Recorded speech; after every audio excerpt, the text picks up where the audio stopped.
Damos início agora ao nosso primeiro painel, que tem como tema Big Data na Agricultura.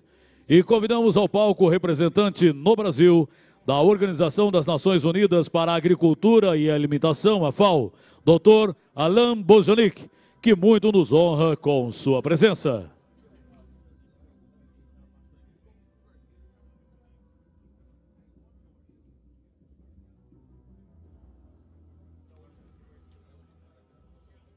Esse painel terá duração de 30 minutos e, ao término da apresentação, os participantes poderão enviar perguntas por escrito, utilizando as recepcionistas ou também fazendo seus questionamentos usando os microfones disponíveis no auditório. Os participantes que acompanham o evento via internet também poderão enviar suas perguntas através da página do Facebook do Global Agrobusiness Forum. Senhoras e senhores, com a palavra, Dr. Alain Bojanic.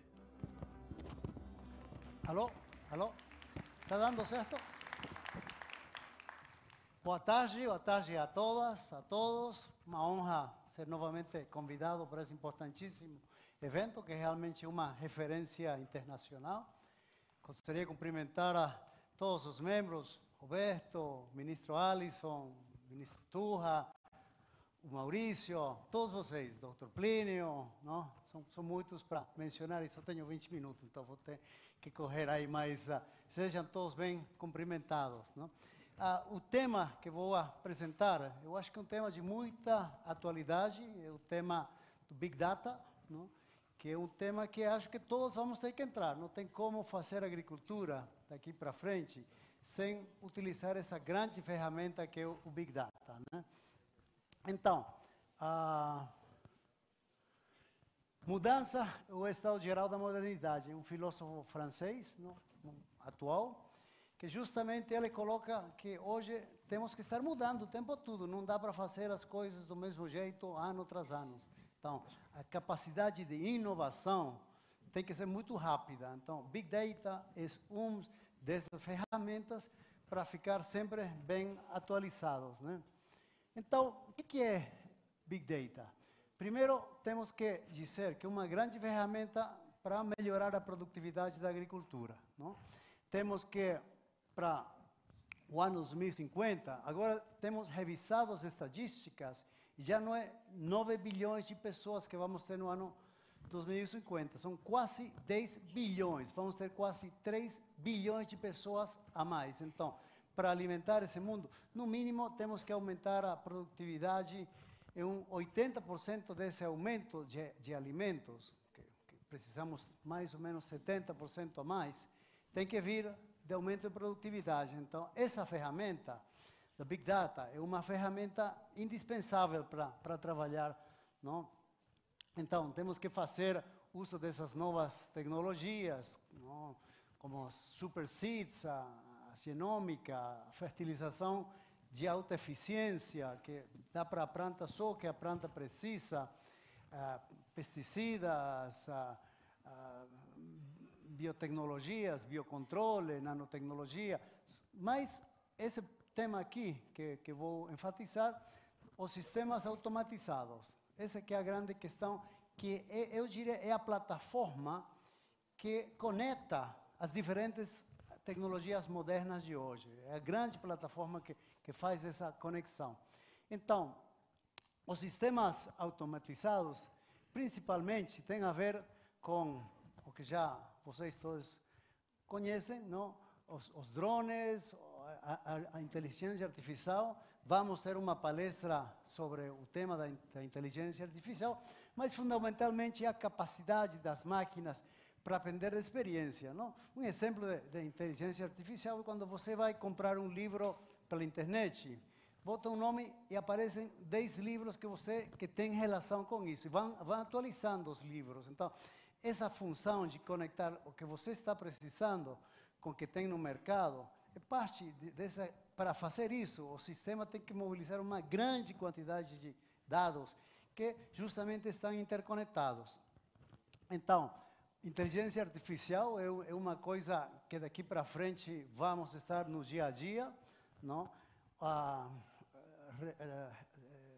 Sensoramento remoto, não?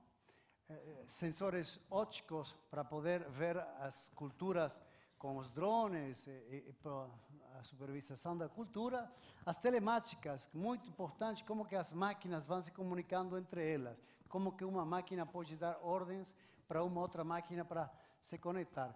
E o mais importante de tudo que caracteriza a Big Data é justamente a capacidade de fazer interação entre uma grande quantidade de informação em tempo real, mientras está acontecendo.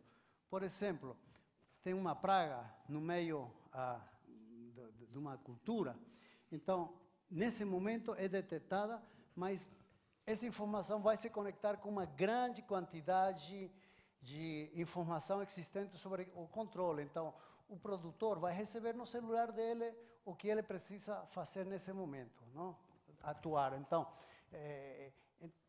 essa relação, essa interconexão entre robôs, entre grandes armazéns de informação e também o que está acontecendo no campo nesse momento é parte do que se chama de Big Data.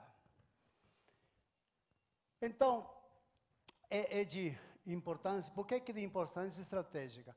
Porque justamente conecta essa capacidade de interpretar informação, é um sistema de inteligência, é um sistema analítico, são modelos matemáticos que ajudam na tomada de decisões, para tomar a decisão da melhor maneira. Pode que seja em forma de opções, seja uma decisão exata o que você tem que... Mas estão se mostrando que essas tecnologias já estão tendo um grande impacto e são de alta precisão. Então, não podemos falar de agricultura de precisão se não falamos de Big Data. Big Data é o que está atrás da agricultura de precisão, né? Então, essa capacidade tem um grande potencial para gerar imagens satélites com alta definição, com definição também a nível do lugar, para justamente fazer avançar a agricultura de precisão. A agricultura de precisão, sem dúvida, é a agricultura do futuro. Algumas imagens, não? Então, Big Data na agricultura está sendo já implementada aos poucos. Temos experiências no Brasil, nos Estados Unidos já é uma ferramenta que está sendo muito utilizada na Europa. Então, o importante é que não só vincula informação para o produtor, mas também o que está acontecendo no mercado. Big Data permite fazer como que está se comportando os produtores, os consumidores. Então, para isso precisa de uma quantidade enorme de informação, mas tem uma capacidade de prever o que pode acontecer e como que você pode tomar as decisões mais efetivas. Então, algumas das características, o que é Big Data e o que não é Big Data. Então, em primeiro lugar é a grande complexidade. Big Data só trabalha num ambiente de altíssima complexidade, de muitos fatores interatuando, então precisa de sistemas muito grandes de processamento de informação e principalmente de análise de informação. São sistemas de software, são algoritmos para justamente poder ver quando que é o melhor momento de tomar uma decisão. Então, o valor para isso é muito grande. Então, podemos ver qual que é a diferença de que gera Big Data do que não gera. As poupanças que se fazem em termos de redução de uso de plaguicidas ou de água, de energia, são muitas. Então, são ferramentas que permitem poupar grandes quantidades de dinheiro. Então, a utilização longitudinal, não? Já falei da grande quantidade de informação que se precisa para esses sistemas e como que esses sistemas estão interconectados, não? Então, uma boa definição é ver em grande o grande número de permutações que se tem das diferentes fontes. Big Data não é só a informação que coloca o produtor.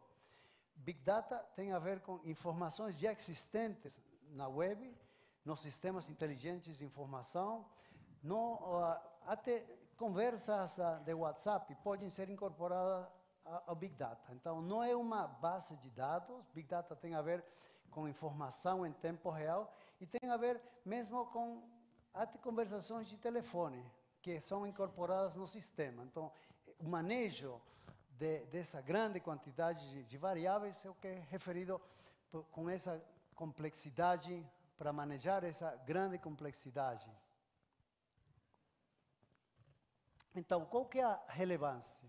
A relevância é que permite utilizar, como eu dizia, informação que está nos jornais, informação que estão nos tweets, que estão expressadas em distintos eventos. Não?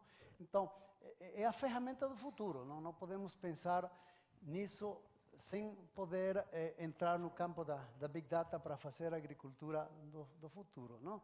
Então, informação sobre o clima, você está no campo olhando diretamente, ou tem o drone, ou tem os mercados, como que está acontecendo nesse mercado vai estar conectado com o que está fazendo o produtor. Então, a interconexão entre os distintos tipos de fontes de informação é o que caracteriza o Big Data.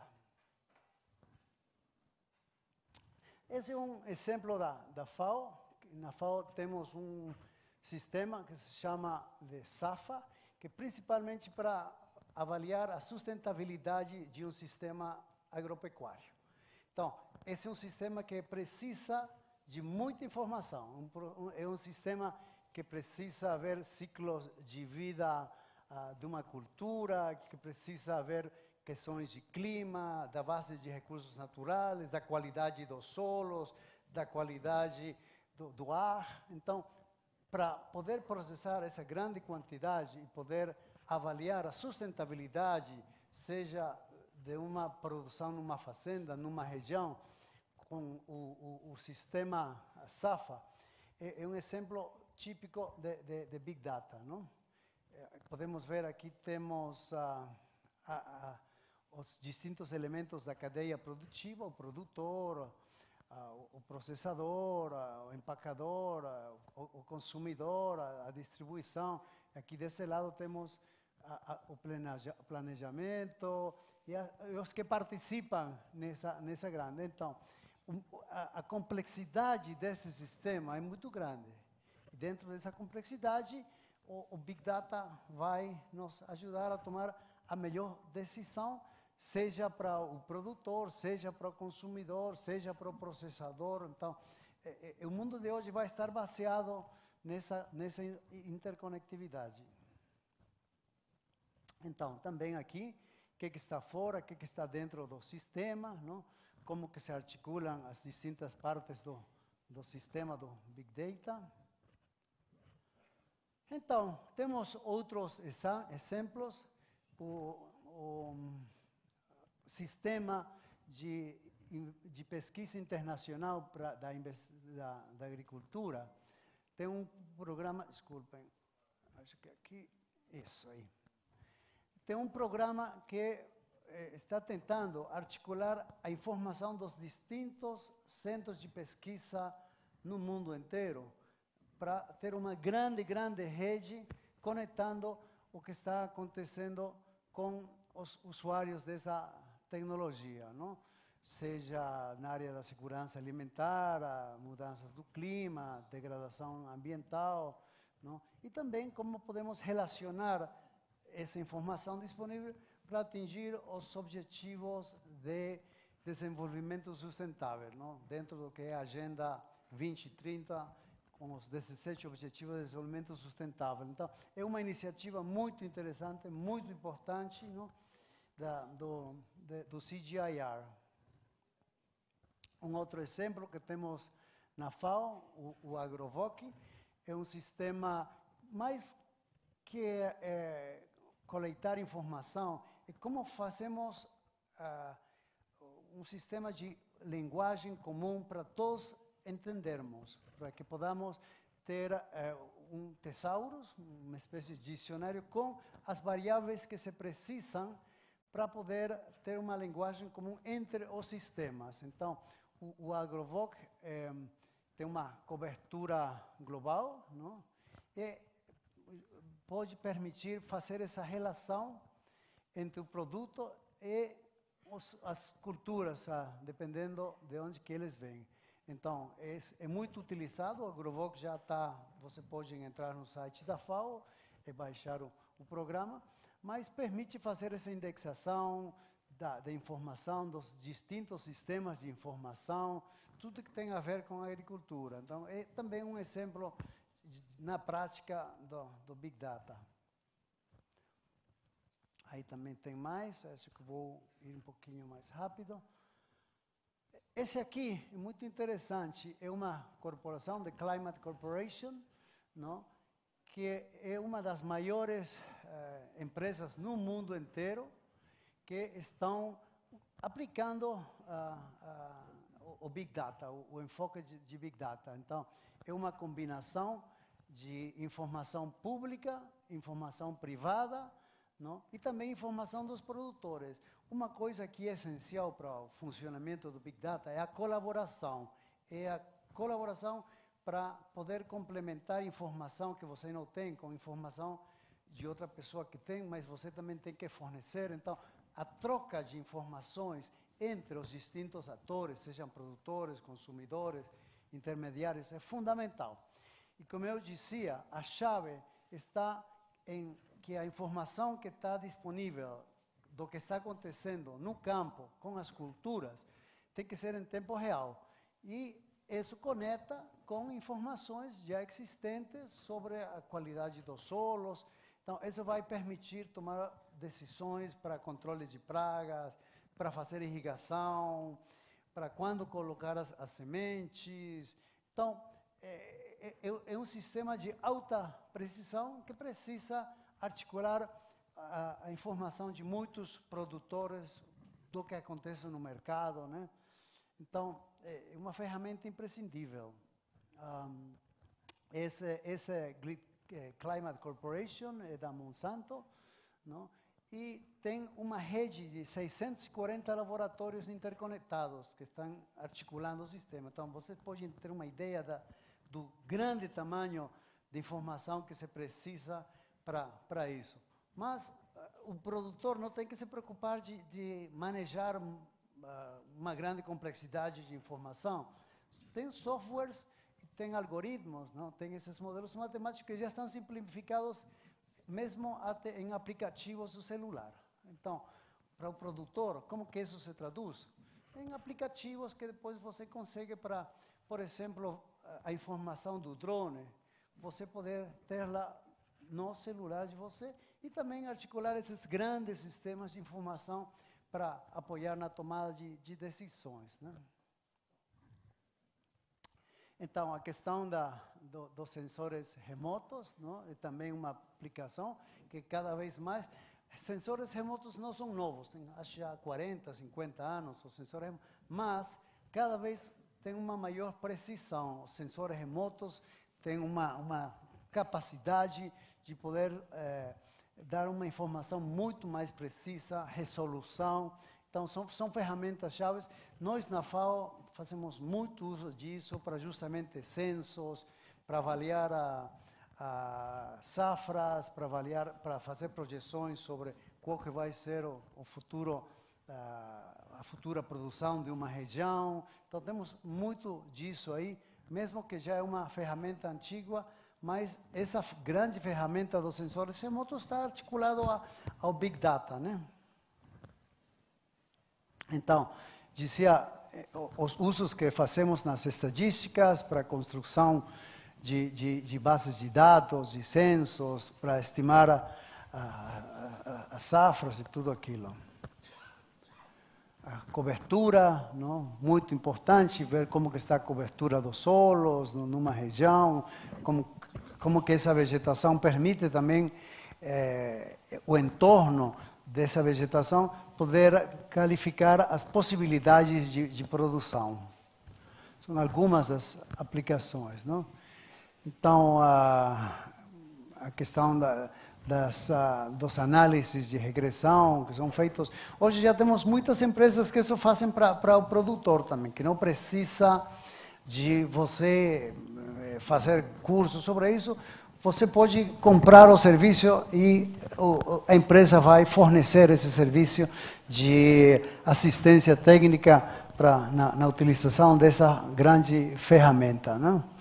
Então, algumas das condições precisa ter imagens de satélites de alta qualidade, interpretação, tem que ter sistemas estadísticos muito robustos, não? Combinar a capacidade da referência do que acontece no campo com o que acontece, vamos dizer, desde o sensor remoto.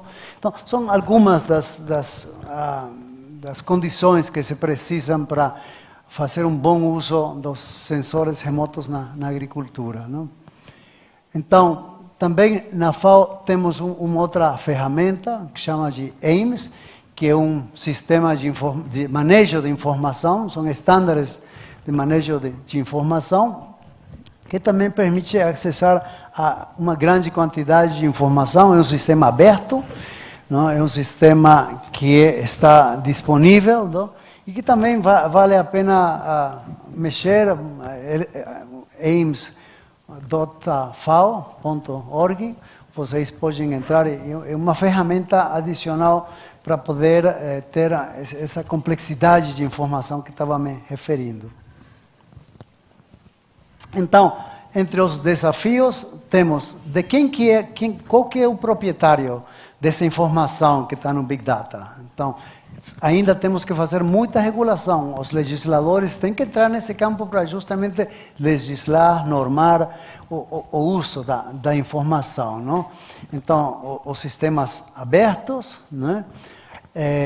Também como que podemos ir aprimorando os sistemas de software para poder ter essa utilização. Temas dos custos, ainda é caro, é barato. Temos certeza de que é muito eficiente, temos certeza de que apoia para fazer grandes poupanças, fazer redução nos custos, mas também tem um custo que às vezes o produtor pode achar caro. Então o tema do custo é uma questão que tem que ser abordada, o largo de banda, não? A qualidade não só da informação, mas do análise da informação, do processamento da informação, não? Conectividade, os temas de segurança, não? De segurança cibernética, quem que armazena isso, como que se armazena. Então, são algumas das questões que ainda têm que ser resolvidas no campo do Big Data, não? Então, também temos aqui algumas referências sobre esses desafios. Eu cheguei no final. Muito obrigado pela atenção. Dr. Alain Bozanic, gostaríamos de pedir ao Dr. Alain Bozanic para que permaneça no palco, por gentileza, e convidamos para moderar as discussões desse painel, Dr. Sérgio Bortoloso, presidente da Associação Brasileira dos Produtores de Milho, a Abramilho, entidade também realizadora do Global Agrobusiness Forum.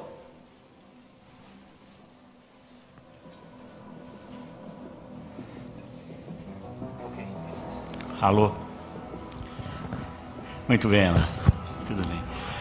Bem, boa tarde a todos.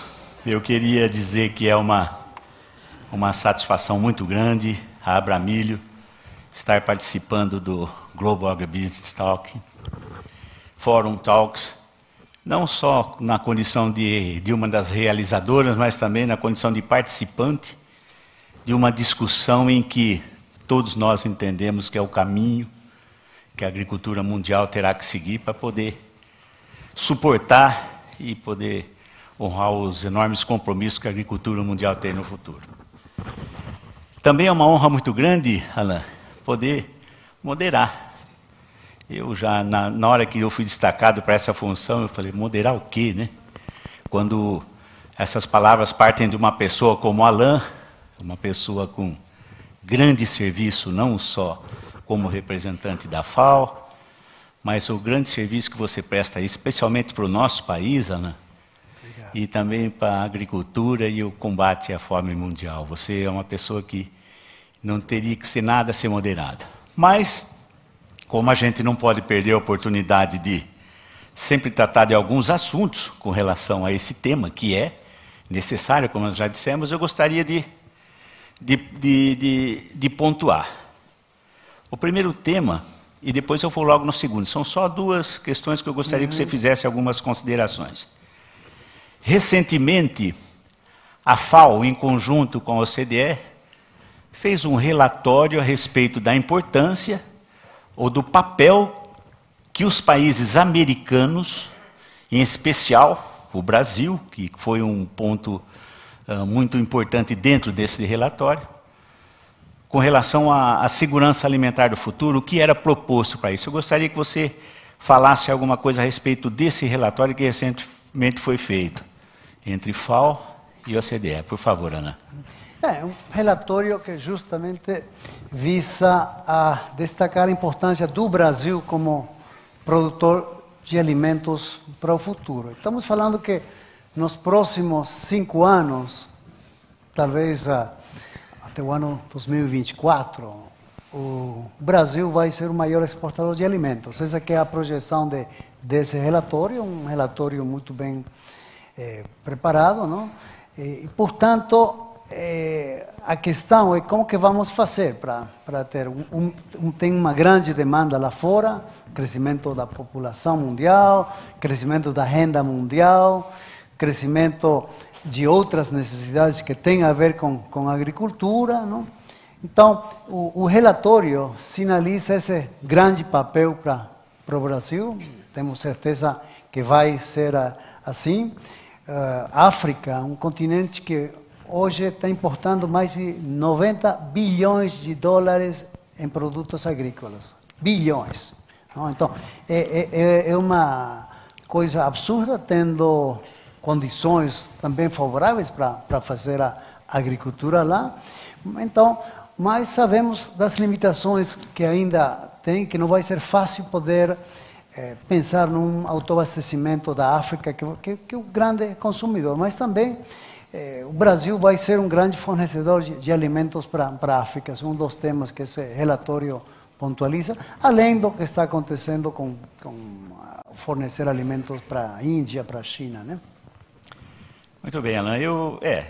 A gente também vê dessa forma, mas a partir de um documento que vem da FAO e OCDE junto, significa que dá, na verdade, uma veracidade muito maior de tudo aquilo que nós discutimos, às vezes, internamente aqui no Brasil. O segundo ponto, Alan, a Abramilho teve a oportunidade de participar de um evento de discussões via Mais-Al, que é a Aliança Internacional do Milho, no ano passado, de um evento onde discutiu-se a biotecnologia na sede da FAO em Roma, em fevereiro passado. Naquela ocasião, depois de praticamente uma semana de debates e exposições de ideias, muitas vezes contraditórias às ideias propostas por nós, mas a FAO acabou concluindo a necessidade da utilização de altas tecnologias, entre elas a biotecnologia, como forma de garantir a segurança alimentar no futuro. Sem essas condições, provavelmente não conseguiríamos dar suporte a essa demanda internacional. Eu gostaria também que você fizesse algumas rápidas considerações a respeito disso, porque nós entendemos que isso foi um marco dentro da FAO. Um marco onde entendeu-se que houve uma mudança na mentalidade e nas perspectivas futuras da FAO. Por favor, fale alguma coisa para a gente disso, Alain. Esse é um tema que é soberano dos países decidirem sobre as vantagens. Nós vemos que tem muitas vantagens, não? Sem dúvida não vamos conseguir ter esse super seeds que falávamos se não entramos nesse tema, não? Mas também temos que reconhecer que dentro da FAO tem países que acham que não é o caminho, não? Então, a FAO é um clube que tem sócios e os sócios são os países membros. Então, nós respeitamos as posições daqueles países que não acham, mas também respeitamos os países que têm clareza de que é uma opção e que vai ser difícil não entrar nisso para poder alimentar uma grande quantidade de pessoas no futuro, né? Tá bom, Alain. Muito bom ouvir isso, Alain. A gente gostaria de deixar um espaço aberto agora para vocês. Quem é que se propõe ou tem alguma questionamento a fazer para o Alain, essa oportunidade. Por favor, eu gostaria, se alguém quisesse fazer, que levantasse a mão, se identificasse, que depois alguma das nossas meninas vão até vocês para que vocês façam isso. Não? Tem aqui? Vamos lá. Boa tarde. Boa tarde. Eu sou Neuza, da Augustus Editora. Quando foi apresentado a necessidade de aumentar em 70% a produção de alimentos até 2050, isso já leva em conta os estudos da FAO que apontam o grande desperdício dos alimentos, desde a colheita até os restos de comida que ficam no prato, que já foi divulgado estudos na ordem de mais de 50% de perda nessa cadeia? Muito boa pergunta, obrigado. Não? Também uma boa pergunta para poder colocar o tema da Big Data. Não? A Big Data tem a ver com isso, porque a Big Data pode relacionar as perdas de alimentos, que são mais de 1 bilhão de toneladas por ano, não? Quase um terço da produção mundial é desperdiciada, não seja na esfera da produção, seja na esfera do consumo, mas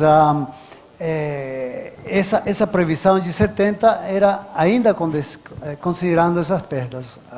O que temos que fazer é um cálculo justamente visando a ver como que podemos reduzir muito mais, então teríamos que precisar de menos. Mas também, do outro lado, como eu falei, a última revisão das estatísticas de crescimento populacional sinalizam que para o ano 2050, a anterior avaliação falava de 9 bilhões, agora estamos falando de quase 10 bilhões, então vamos ter 1 bilhão a mais do projetado. E ainda, o que é pior, é que se dizia que a população ia chegar ao ano 2050 e ia começar a decrescer. Agora, a previsão é que só para o ano 2070 poderia chegar-se ao ponto máximo de crescimento da população e só aí desceria. Então, é provável que a população não só não se estabilize em 10 bilhões de pessoas, mas em 11 ou 12 bilhões de pessoas. Então, a demanda para o futuro ainda é maior do que pensávamos há 3, 4 anos atrás. Pronto, mais alguém? Eu tenho uma pergunta. Aqui. Aqui. Assim. Eduardo Figueiredo, sou da empresa SBR. Eu digo que a FAO tem um grande desafio, porque em toda a cadeia você tem 2 extremos. Você tem quem produz e quem consome. Do lado de produção, você tem toda uma tecnologia, você tem pesquisa, você tem todo um lado de criação que se demora, né? Ou seja, para se colocar em prática isso. E, do outro lado, algo mais imediatista, que é o consumo, né? E como você abriu a sua palestra, ao longo do tempo, o Big Data ele vai se modificando. Uhum. Como que a FAO, qual a estratégia da FAO de lidar com esses 2 lados extremos? Porque, de um lado, a gente tem conhecimento e, do outro lado, a gente tem business. Como abrir informações distintas, com finalidades distintas? Muito boa pergunta também. Olha, quando falamos da esfera da produção, as coisas são um pouquinho mais simples, não? Porque aí tem a ver com políticas de estímulo à produção, tem a ver com assistência técnica, todos os elementos que já são conhecidos para apoiar a agricultura, né? Quando falamos do consumo, tem a ver mais com políticas sociais, políticas de renda, políticas que comprometem grandes orçamentos, não? Para poder facilitar o acesso aos alimentos. Então, como que conectamos essas 2 realidades bem diferentes? Concordo, são 2 realidades muito diferentes. Às vezes, a população de produtores é pequena em relação à grande população de consumidores, são 2 realidades. E o Big Data permite, de alguma maneira, entender como que está funcionando o mercado e como que está funcionando a produção, e poder fazer essa interação, não? Então é uma das utilidades que tem esses algoritmos, não? Mas para nós é muito complexo, porque nós temos que trabalhar nas duas, não? Por isso que a FAO é uma organização da alimentação e da agricultura, não? São os dois temas e não é fácil, não? Poder lidar simultaneamente com os dois interesses, vamos dizer, não? Mas a ideia é que podamos ter um mundo de maior produção e também um mundo sem fome, não? Que ninguém possa passar fome. Então, o desafio é grande mesmo. Obrigado pela pergunta. Esse é o nosso grande desafio. Pessoal, infelizmente, o nosso tempo é muito restrito. Eu tenho certeza que o Alan também vai ficar à disposição de qualquer dúvida que permaneça ainda. Ele vai continuar com a gente. Da mesma forma, eu vou estar junto a Abramilho. E nós agradecemos mais uma vez, Alan, a sua presença aqui, viu? Trazer o seu conhecimento. Agradeço pela atenção, né? Trazer a sua experiência aqui, tá bom? Os nossos agradecimentos ao doutor Alan Bojanic, doutor Sérgio Bortoloso, participantes do nosso primeiro painel que abordou o tema Big Data na agricultura.